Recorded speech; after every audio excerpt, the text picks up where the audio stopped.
बिस्मिल्लाहिर्रहमानिर्रहीम। मैं एक पाकिस्तानी मुजाहिद कमांडो जो भारतीय खुफिया एजेंसी रा की सफ़ों में घुसकर पाकिस्तान के खिलाफ भारतीय रा के नापाक अज़ाइम को कैसे नाकाम बनाता रहा। मेरी ये सच्ची दास्तान सुनने के लिए गाजी चैनल के साथ जुड़े रहें और मेरे इस चैनल को सब्सक्राइब करना ना भूलें और साथ लगे बेल आइकन को भी दबा दें ताकि मेरी हर नई आने वाली वीडियो आप तक बिला तखीर पहुँचती रहें।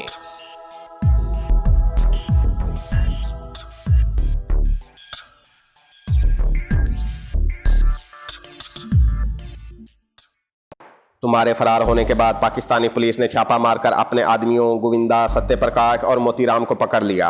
याद करो कहीं तुमने बेहोशी की हालत में पुलिस को उनका शादरे वाला खुफिया ठिकाना तो नहीं बता दिया था। मैंने फ़ौरन बड़े एतमाद से कहा, महाराज भला मैं ऐसी बात दुश्मन को बता सकता था। बेहोशी की हालत में मैं भी बार बार एक ही जुमला बोलता रहा कि मैं अगरवादी नहीं हूँ। मैं पाकिस्तान में मंदिरों की यात्रा करने आया था कि सिनेमा हाउस के बाहर बम फट गया। मैं भागा तो पुलिस ने मुझे अगरवादी समझकर पकड़ लिया। पर शाह जी ने जयदेव से मुखातिब होकर कहा, यह सारी गलती सत्यप्रकाश और गोविंदा की है। उन्होंने एहतियात से काम नहीं लिया। उन्हें चाहिए था कि लाहौर शहर से बाहर किसी गांव में चले जाते। वो मुसलमान बनकर कहीं भी किसी गांव में रह सकते थे। कुछ देर इस किस्म की बातें करने के बाद प्रसाद जी मुझसे मुखातिब होकर बोले, धर्मचंद तुम हमारे बड़े तजर्बाकार अगरवादी हो। इस बार पाकिस्तान में पार्टी भेजने से पहले बम्बई से बाल ठाकरे के हुक्म से बालाजी ने मुझे ख़ास तौर पर कहा था कि पार्टी में धर्मचंद को ज़रूर साथ भेजा जाए। प्रसाद जी की ज़ुबानी मालूम हुआ कि धर्मचंद बड़ा ख़तरनाक दहशतगर्द था और वो इससे पहले पाकिस्तान में कई हलाकत खेज तकरीबी कार्रवाइयाँ कर चुका था। मैंने कहा, महाराज ये उनकी बड़ी कृपा है। हम तो आपकी तरह देश सेवक हैं। भारत माता की खातिर तो जान भी हाजिर है। प्रसाद जी ने एक बार फिर मेरी तरफ घूर कर देखा और बोले, तुम्हारी आवाज़ काफ़ी बदल गई है। धर्मचंद तुम किसी डॉक्टर को अपना गला दिखाओ, वो तुम्हारी आवाज़ ठीक कर देगा। मैंने कहा, हाँ जी मैंने भी यही सोचा हुआ है। अंदर मुझे कुछ तशवीश ज़रूर हुई थी कि ये शख्स इंतहाई ज़ीरक और चालाक है।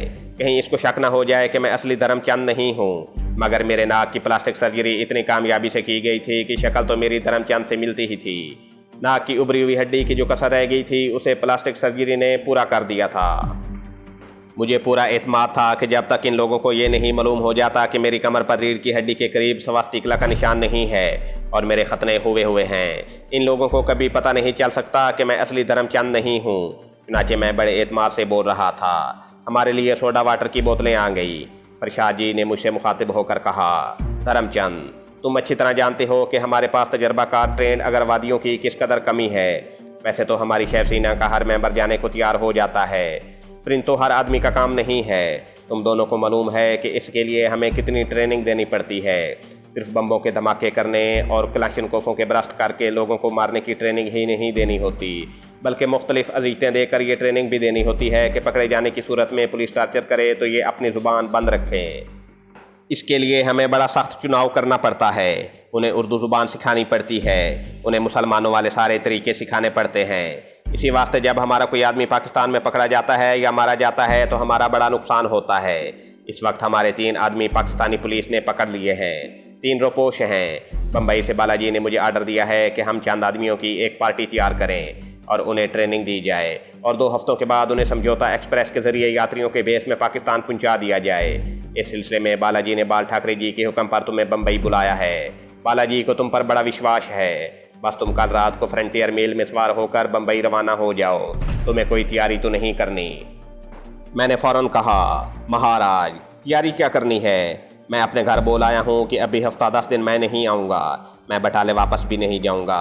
आज रात अमृतसर में ही ठहरूँगा और सुबह फ्रंटियर मेल में सवार हो जाऊँगा। मुझे शेफ सीना के गढ़ में जाने का मौका मिल रहा था। मेरा असल टारगेट वही था। मैं शेफ सीना के इस पाकिस्तान दुश्मन गढ़ को ख़त्म करना चाहता था।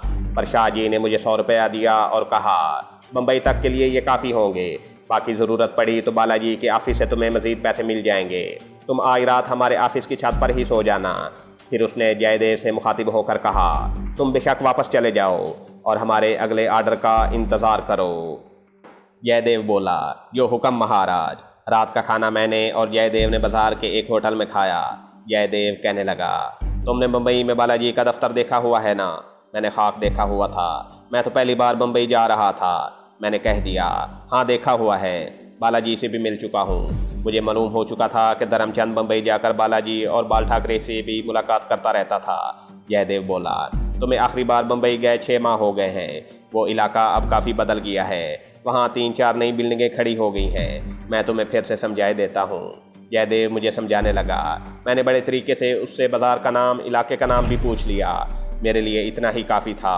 वहाँ बालाजी और बाल ठाकरे के नाम से बच्चा वाकिफ़ था। इसके बाद जयदेव बटाले वापस जाने के लिए मुझसे रुखसत हो गया। रात मैंने शेफसीना के ऑफिस के छत पर सोकर गुजार दी। सुबह मुझे नौकर ने आकर जगा दिया। दफ्तर के गुसल खाने में मैंने गुसल किया। वहीं नाश्ता आ गया। फ्रंटियर मेल अमृतसर से तैयार होकर उस ज़माने में 9:40 पर बम्बई की तरफ रवाना होती थी। प्रसाद जी 9 बजे अपने घर से निकलकर दफ्तर आकर मुझसे मिले और कहने लगे, बालाजी को मेरा प्रणाम कहना और कहना कि हम उनके आर्डर पर ही चलेंगे। उनके पास मेरा ख़ास टेलीफोन नंबर है। अगर कोई ख़ास बात कहनी हो तो बालाजी उस नंबर पर मुझसे बात कर लेंगे। तुम वापसी पर सीधे मेरे पास आना। समझ गए हो ना? जी हाँ श्रीमान जी, मैं समझ गया हूँ। आपने जैसा कहा है मैं वैसा ही करूँगा। प्रसाद जी ने कहा, ठीक है, अब जल्दी से तुम स्टेशन पर पहुँचो। रामदास तुम्हारे लिए रिक्शा ले आया है। मैंने प्रसाद जी को प्रणाम किया और ऑफिस से निकलकर बाज़ार में आ गया। बाज़ार में दफ्तर का चपड़ासी साइकिल रिक्शे के पास खड़ा था। मैं रिक्शे में बैठ गया और रिक्शा अमृतसर के रेलवे स्टेशन की तरफ चल पड़ा। स्टेशन से फ्रंटियर मेल में सवार हुआ और बम्बई की तरफ रवाना हो गया। बम्बई में पहली बार जा रहा था। ये बड़ा लंबा सफ़र था। रास्ते में इंडिया के कई बड़े शहर आए। ज़ुबानें बदलती रहीं, लिबास बदलते रहे। आखिर बम्बई का स्टेशन भी आ गया। मालूम हुआ कि बम्बई के 2 बड़े स्टेशन हैं जो टर्मिनल हैं, यानी वहाँ से आगे गाड़ी नहीं जाती। एक स्टेशन का नाम बोरी बंदर था और दूसरे का नाम बॉम्बे सेंट्रल था। फ्रंटियर मेल बॉम्बे सेंट्रल के स्टेशन पर जाकर रुकी थी। शेफसीना के हेड ऑफिस का एड्रेस मैंने जयदेव से बातों बातों में मालूम कर लिया था, वरना वो तो यही समझता कि मुझे ये एड्रेस पहले से मालूम है। तजर्बाकार, तरबियत याफ्ता और सीनियर भारतीय दहशतगर्द धर्मचंद कई बार मुंबई जा चुका था और मैं धर्मचंद के रूप में था। वहाँ पहुँचते ही मुझे एक खुशखबरी सुनने को मिली। ये मेरे लिए खुशखबरी और शेफसीना के लीडर बालाजी और बाल ठाकरे के लिए बुरी खबर थी। खुशखबरी ये थी कि पाकिस्तानी पुलिस ने मेरी इतला पर सिंध और पंजाब के दरमियानी जंगल में छापा मारकर 3 भारतीय दहशतगर्दों को गिरफ्तार कर लिया था। इस खुशखबरी का इंकशाफ मुझ पर उस वक्त हुआ जब मैं शेफसीना के हेड ऑफिस के सेक्रेटरी लालजी से मिला था। लालजी भी मरहटा था और उसके मिलने के अंदाज से ये मालूम होता था कि वो धर्मचंद से काफ़ी बेतकल्लुफ़ है। मैंने उसे नमस्कार किया तो वो कहने लगा, धर्मचंद, तुम तो हमेशा मुझे जय हिंद कहकर मिला करते हो।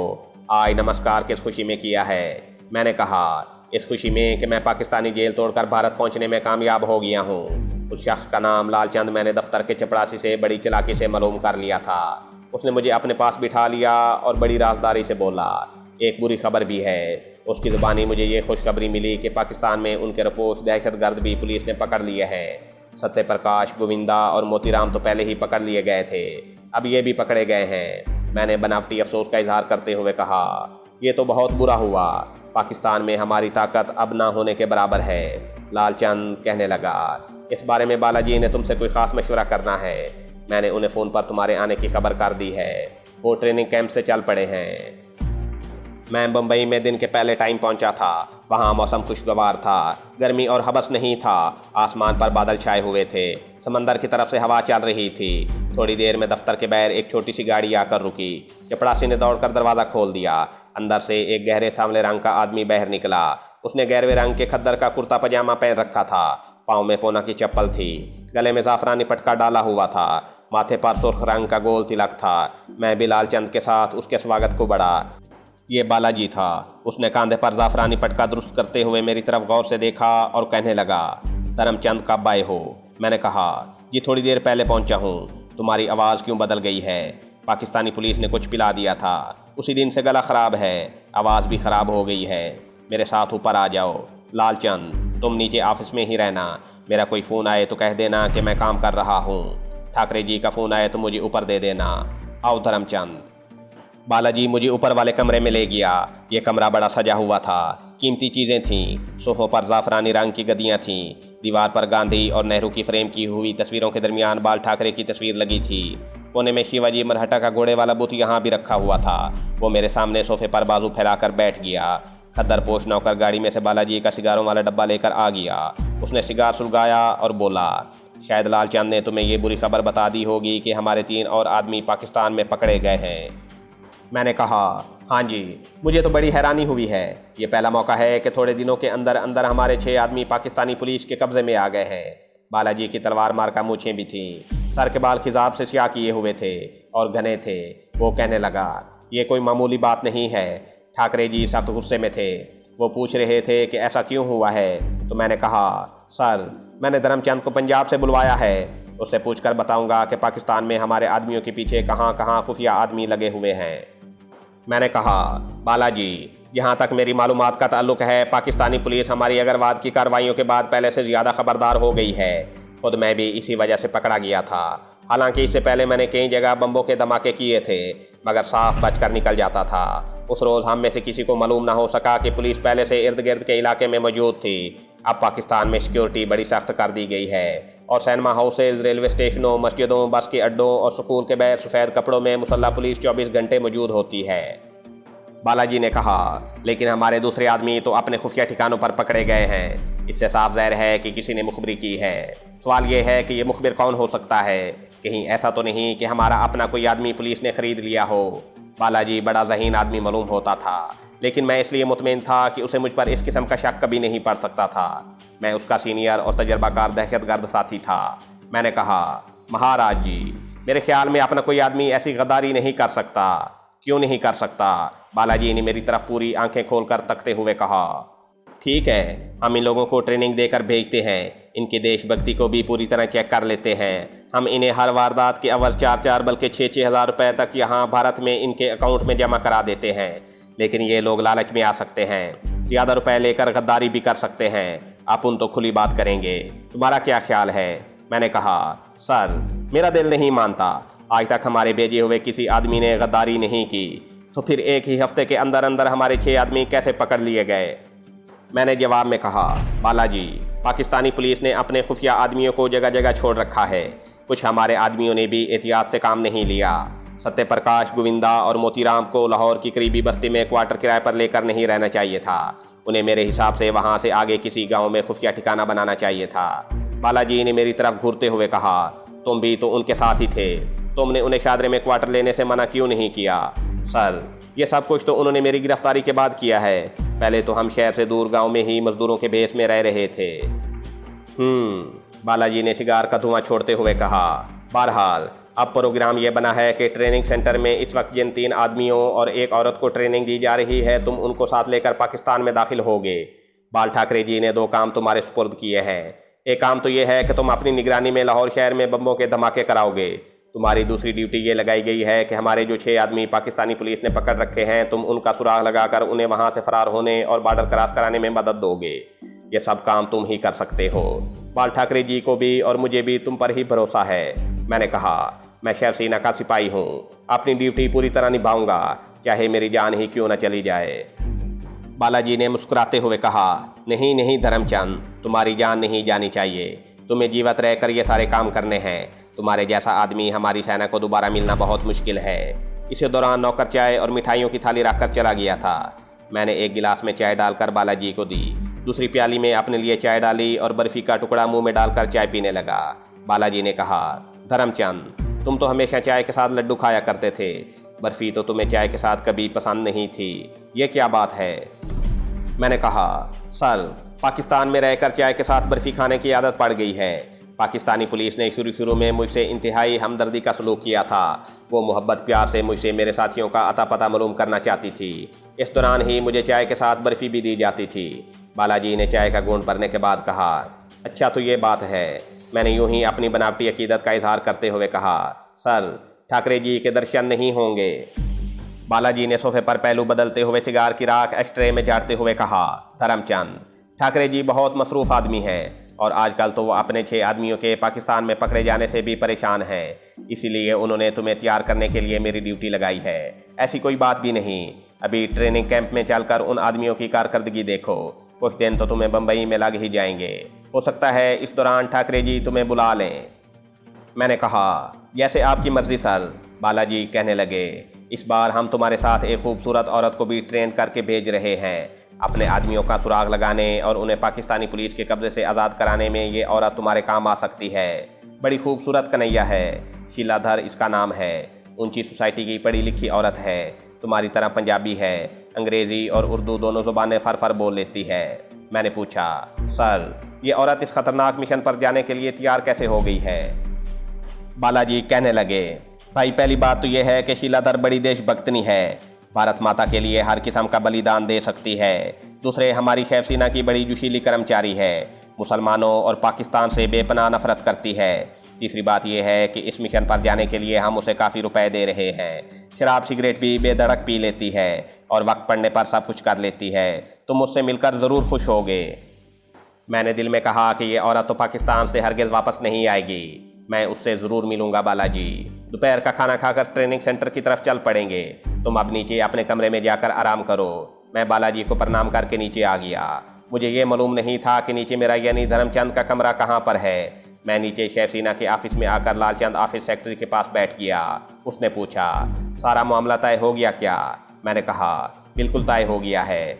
ना उसने पूछा कि अगला मंसूबा क्या बनाया गया है और ना मैंने उसे कुछ बताया। ये मुझे इल्म हो चुका था कि यहाँ हर मंसूबे को खुफिया रखा जाता है। दिन के तीसरे पैर शेफ सेना के मरहटा लीडर बालाजी ने मुझे साथ लिया और हम उस मकाम की तरफ रवाना हो गए जहाँ भारतीय दहशतगर्दों को ट्रेनिंग दी जाती थी। ये जगह बम्बई के जनूब में टीलों के दरमियान में वाक़या थी। मैंने रास्ते में बालाजी से ये पूछने की बिल्कुल गलती न की कि ट्रेनिंग सेंटर किस जगह पर है या कितनी दूर है, क्योंकि असली धर्मचंद उस ट्रेनिंग सेंटर में आता जाता रहता था और ख़ुद धर्मचंद ने भी उसी ट्रेनिंग सेंटर में दहशतगर्दी की ट्रेनिंग हासिल की थी।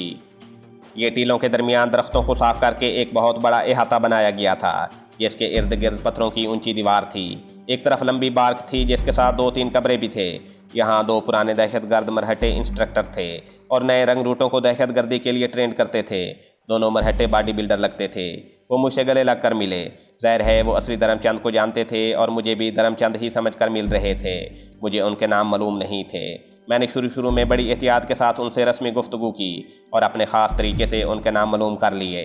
जिन 3 आदमियों को दहशतगर्दी की ट्रेनिंग दी जा रही थी वो तीनों पंजाबी थे और अमृतसर के रहने वाले हिंदू थे जो बस्ता अलफ के बदमाश रह चुके थे। तीनों जवान थे, अगरचे जिस्म दुबले थे। मेरा उनसे भी तारुफ कराया गया। उनके नाम बताने की अभी ज़रूरत नहीं है। आगे चलकर जब हम लोग मुसलमान बनकर पाकिस्तान में दाखिल होने लगेंगे तो उन दहशतगर्दों के नाम बता दूंगा। मेरी आंखें खूबसूरत, फैशनेबल और ऊंची सोसाइटी में घूमने वाली ज़ेरे तरबियत शीला धर को ढूंढ रही थीं, मगर वो वहाँ नज़र नहीं आ रही थी। बालाजी मुझे लेकर बार के साथ बने हुए ढलानी छत वाले कमरे में आ गया। उस कमरे में बैद का सोफ़ा सेट पड़ा था। एक दरवाज़ा दूसरे कमरे में खुलता था जिस पर पर्दा गिरा हुआ था। बालाजी ने मरहटा इंस्ट्रक्टर से कहा, शीला को बुलाओ। वो पर्दा उठाकर दूसरे कमरे में चला गया।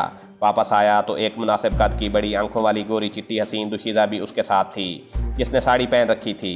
कटे हुए स्याह बाल गर्दन पर बिल्कुल सीधे गिरे हुए थे। उसकी आंखें ख्वाब-उलूद थीं। लगता था कि वो सो रही थी। बालाजी ने इंस्ट्रक्टर को इशारे से बाहर भेज दिया और शीला धर से कहा, शीला जी इससे मिलो। ये है हमारा सबसे सीनियर और दिलेर मेंबर धर्मचंद। तुम्हें अपने मिशन पर इसी के साथ पाकिस्तान जाना होगा। शीला ने हाथ जोड़कर मुझे नमस्ते किया। मैंने भी हाथ जोड़कर नमस्ते किया। शीला हमारे साथ बैठ के सोफे पर बैठ गई। उसके लिबास में किसी परफ्यूम की बड़ी ज़बरदस्त खुशबू आ रही थी। शीला मेरे बिल्कुल साथ लाकर बैठी थी और बैठने के बाद उसने फ़ौरन मुझसे हाथ मिलाया था और मेरे हाथ को ज़रा सा दबाया भी था। मैं समझ गया कि ये वैसी ही औरत है जैसी बालाजी ने बताया था। इसे ऐसा ही होना चाहिए था। इन लोगों को दूसरे मुल्क में जासूसी करने और एक ख़ास मिशन पर भेजने के लिए ऐसी ही औरत की ज़रूरत थी। शीला ने अपने माथे पर हिंदू औरतों की तरह तिलक या बिंदी नहीं लगाई हुई थी। जो 3 हिंदू जराइम पेशा जवान वहाँ ट्रेनिंग हासिल कर रहे थे उन्होंने भी माथों पर हिंदुओं वाला तिलक वगैरह नहीं लगाया हुआ था। मालूम हुआ कि वहाँ चूँकि उन्हें मुसलमानों वाले तौर तरीके सिखाए जाते थे, इसलिए उन्हें माथों पर तिलक लगाने से सख्ती से मना कर रखा था। बालाजी ने हमारे मिशन के बारे में हिदायत देते हुए कहा, तुम्हारे इस मिशन का नाम टारगेट लाहौर होगा। तुम 5 लोग गंगानगर के बॉर्डर से सरहद पार करके पाकिस्तान में स्मगल किए जाओगे। तुम सब के मुसलमानों वाले नाम रखे जाएंगे। एक दूसरे के ये नाम तुम्हें ज़बानी याद कराए जाएंगे। पाकिस्तान में दाखिल होने के बाद तुम एक दूसरे से अलग अलग हो जाओगे और अपने अपने तरीके से रेल और बस के ज़रिए सफ़र करके इस्लामाबाद में भारत के सफारत खाने में पहुँचोगे। वहाँ तुम्हारी तस्वीरें पहले से पहुँच चुकी होंगी। वहाँ पर प्रकाश खन्ना के नाम का एक भारतीय ऑफिसर तुम्हें मिलेगा। पाकिस्तान में वो तुम्हारा राब्ता ऑफिसर होगा। तुम्हें मुश्किल पड़ने पर उसी से राब्ता कायम करना होगा। वहाँ से तुम अपने मिशन पर लाहौर आ जाओगे। लाहौर में तुम्हारे खुफिया ठिकाने का बंदोबस्त भी भारतीय सफारत खाने का अफसर प्रकाश खन्ना ही करेगा। बालाजी ने अब मुझे मुखातिब करते हुए कहा, लाहौर आकर तुम इन तीनों अगरवादियों की रहनुमाई करोगे। असलिया वगैरह तुम्हारे खुफिया ठिकाने पर प्रकाश खन्ना ही पहुँचाएगा। इन तीनों को इनके खुफिया ठिकाने तक पहुँचाने के बाद तुम धर्मचंद मनसूबाबंदी करोगे कि शहर में किस रोज़ कहाँ पर बम का धमाका करना है।